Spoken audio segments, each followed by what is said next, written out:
Hello there, welcome to Screendeaf. I'm extremely passionate about cinema, TV series, and I like to share my views about it here. So, one of the most popular show of our generation has finally come to an end. I have no reservation in saying this show changed the whole category of TV series and has therefore set a benchmark for future filmmakers. Whether one likes this show or this genre of TV series or cinema, one cannot deny the fact that this show was way ahead of its time, a show that would be seen as an example of amazing visual storytelling. I just want to pay my respect to the amazing people who made this show possible. George R. R. Martin, the VFX artists, the makeup artists, set designers, directors, thank you for giving us such an iconic show. Now, moving to the review of the last season of Game of Thrones. This is what I have to say about it.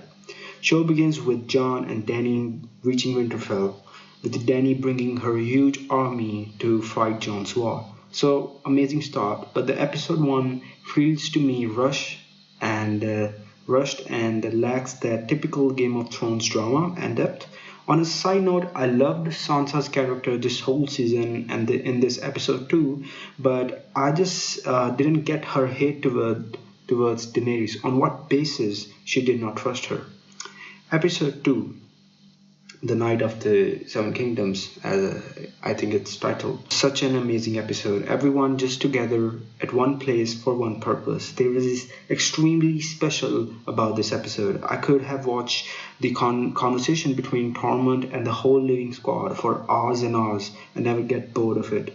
It was such a nice foundation for what's to come, and it gives us the feeling that this might be the last time we are seeing our favorite characters smiling and having fun.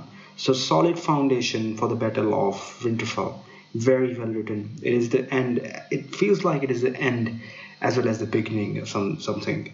Episode had so many beautiful, heartfelt moments like Sansa Theon reunion, knighthood of Brienne. It was flawless episode. I wish they had similar kind of drama in other episodes as well. Moving on to the third episode, The Long Night. The highlight of not just this season, this episode was highlight of the entire show for some people, including myself. This episode, from a story narrative point of view, was not satisfactory. Visually, it was definitely a treat to our eyes. There was a constant dose of anxiety, fear, helplessness, ominous throughout the episode. I won't go into nitpicking everything about the episode, but I will definitely point out the things that bother me a lot. From past 8-9 years of watching the show, I was under the impression that a threat further north is coming for all the living and was more powerful than anyone. Maybe that's what I was able to decode because I was always more invested in the Northern storyline. First 2 acts of the episode are phenomenal. Episode up to the 35-40 minute mark, the episode was so compelling to watch up to that mark. It literally looked like the living were fucked and the Jon was right the whole time. Way that the Dothraki fires were doused due to them being killed by whites was enough to put me on the edge of my seat. I was so invested into this episode because I thought everyone is going to die and was kind of expected that a lot of main characters might also die, but plot armor kind of saved their day, especially for Samwell Tarly.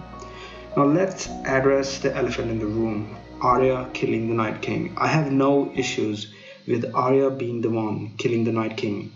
It was shocking, it was fresh, but there were also there were some scenes in the same episode as well, which showcased Arya's assassination abilities, that she can even escape the whites. Now the problem is, I just wanted to see more embellishment. I wanted to see White Walkers fight Jon or any other knight. Characters that I felt were underutilized in this episode were Jon and Bran. Bran could have showed us some vision of Night King in past or in future when he was watching him talking to Night King or doing something clever through his magical mind that affects the present scenario. Because I like clever things when there is a mystery around a plot or character. I've seen movies in which characters have taken clever decisions to defeat enemies superior to them, like what he did during the Hoodall scene. I don't mean I just wanted him to watch Into Dragon or something, but just wanted to see more clever writing. It was John's war. He was the one who had seen Night King multiple times, and Night King, in my opinion, considered him a threat as well. So maybe they could have their own moment, a sword fight. Basically, I felt John and Bran's character were not used the way they should have been. I did not like the way they handled the Night King. He was supposed to be the biggest threat, and it was over within like 20 minutes of his encounter with the living forces. Very well directed episode, but would have been better with some subtle changes. Sometimes fan service or fan theories are fine. It looked to me as if they were subverting expectation just for the sake of subverting expectations. Just listen to George R. R. Martin here for a minute, what he has to say about overthrowing expectations and character development, which is quite relevant to episode 3 and episode 5 of the season. I mean, certainly there's a huge amount of speculation as to how the series might end. I mean, do you trawl these websites just keeping an eye on whether or not that your best kept secrets have made their way into the public domain? I mean, would you change your plot lines if you discovered them someone somewhere had guessed as to your conclusion? You know, I would not. I did look at some of the websites and read the discussions going on and the people talking about theories and putting forward guesses as to where books was going and what some of the secrets that I was hinting at were. And many of the theories were completely off base and wrong, but some people got it right. And that's when I really wrestled with the issue in like 1999 and 2000, 2001. Okay, these people have figured out something. Should I now change it? And I decided that way lay disaster. You know, I'd laid in clues and things that pointed to a particular thing. And if I now changed it because one person in 1,000 had figured it out, the new solution would not be satisfactory because the clues point in another way. It would be a cheat in a sense.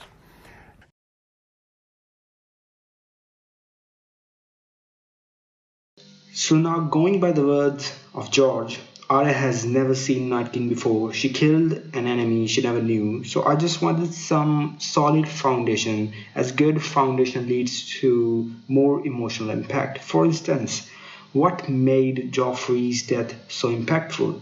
Him being poisoned in a very, very, very gruesome and in a very horrifying way.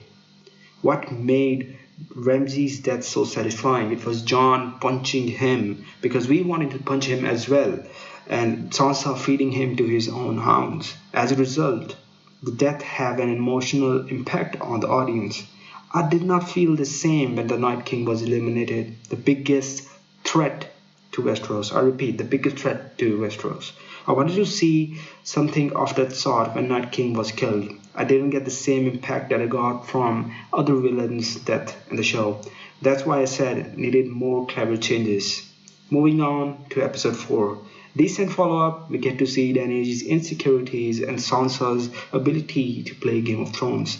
Character of Sansa Stark became one of my favorites. She was one of my least favorite characters till season 5, but the way her character has progressed and has showed her true ability to play Game of Thrones in this season is appreciable. That's the kind of character development I wanted to see for so many other characters in this season. Many major characters, their plot development went bit downhill. So plot development and the character development was not up to the mark this season.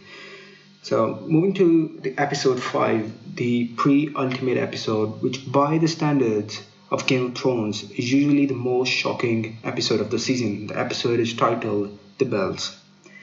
So if you ask me, was it shocking? Yes. Was it as great as the other pre-ultimate or the other pre-finale episodes of Game of Thrones? Maybe not. The direction was flawless, but something just don't add up, which I will mention now. We see Daenerys being isolated, sad, and she feels insecure, which starts taking over her ability to make wise decisions. We get it. I think episode was beautifully directed, and I also want to mention amazing acting by Emilia Clarke in the episode. Also Lina Headey, both amazing actresses. I loved it. Now, there was a lot of tension on screen, which makes this episode quite fascinating to watch. Amazing CGI, VFX, and action sequence, loved it. But it had some major drawbacks. And the Lannisters have surrendered. What made Daenerys go full Mad Queen? We have always known that part of her was always her father. So she had a kind of a complicated personality. But for the most part, the show has given us an impression that she is a moral leader, and she does have some regards for the innocent lives. I read someone's comment on YouTube that if Rhaegal would have died right there in King's Landing in front of her, it could have triggered her Mad Queen mode. I mean, it makes more sense. It's like the same problem with episode 3. They created a shocking scene without a solid foundation, and to create a foundation, you need more episode, more screen time, more drama, which is purely lacking in this season. Because Danny's character was inclined towards doing this in just matter of 2 or 3 episodes. I just did not like the transition of Daenerys into Mad Queen. It feels forced and rushed. I loved how they showed the destruction caused by Dany and Drogon through the perspective of Jon and Arya. It was flawless. My favorite moment was Clegane Brawl, Mountain versus Hound. So as I said, fan service sometimes is fine. It was such a poetic scene. The other thing that felt so out of the place was Jaime versus Euron. I mean, same queen, same team. Why were they fighting? What a coincidence that Euron found him at the same place, and as Euron died, he was laughing hysterically that he killed Jaime as if it was his life goal to do it. It was a very weird and unnecessary scene. Cersei deserved more screen time in this season. I just feel this way. But overall, she was such an amazing character. But the way she went, I'll say it's fine. It's fine. It's different. A lot of people expected that she'll be killed by Jaime or Arya, but I think that I'm happy that they didn't go that path because Jaime was addicted to Cersei, and I don't think there was enough foundation in the show that people thought that he will be the one to kill Cersei. He will be the one to kill Cersei. So yeah, that's it. So coming to the last episode, the Iron Throne. Keeping it short, I will say I'm pretty satisfied with the last episode. Not the way things unfolded, but I like the final outcome of everything. As George once mentioned, ending of Game of Thrones will be a kind of a bittersweet one. So I think this was a kind of a satisfactory ending. I wish there was more room for Dany to explain her action or why she was willing to conquer more world. But still, the finale had so many epic moments. It had amazing cinematography, so many epic moments like Dany's killing by Jon, Brienne writing about Jaime, Jon's farewell to his family for the second time, Sansa being crowned as a queen in the north.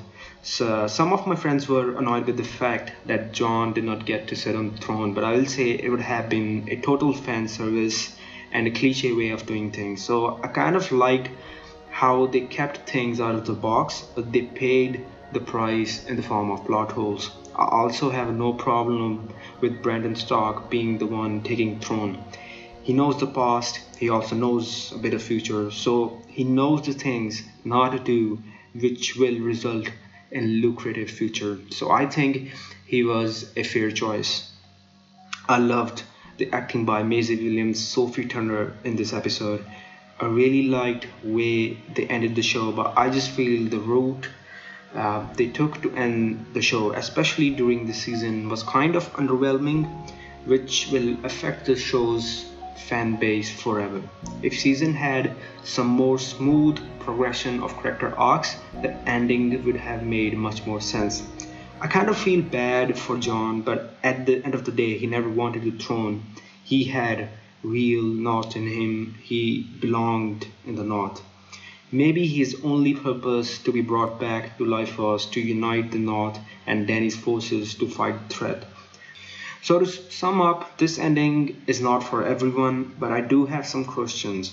So the only purpose of revealing Jon's true heritage was to create problems for Dany or to help Bran sit on the throne. And why did not Grey Worm kill Jon right away when he found out about what he did to his queen?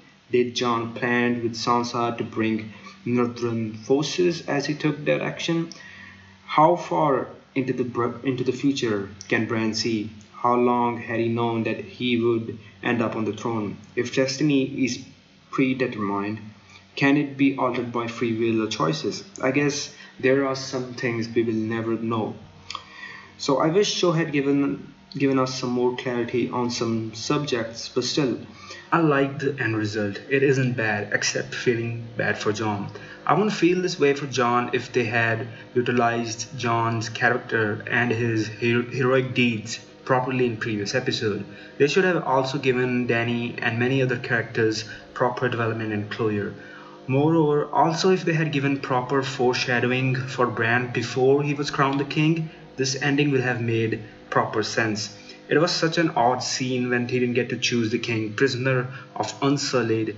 That scene was kind of out of the place. So as I said, the final outcome is not bad if they had given proper foreshadowing and character development for many major characters. So all in all, I think I'm gonna give this season a 7 out of 10.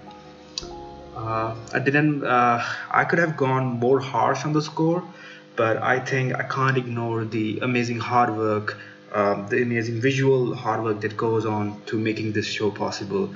And so I will say the 7 out of 10 is a fair score.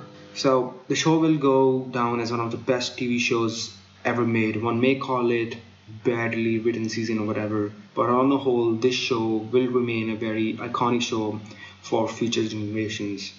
So here it is, my take on Game of Thrones Season 8. If you guys want me to make more reviews or stuff like this, do subscribe to my channel and share this video with your Game of Thrones friends as well.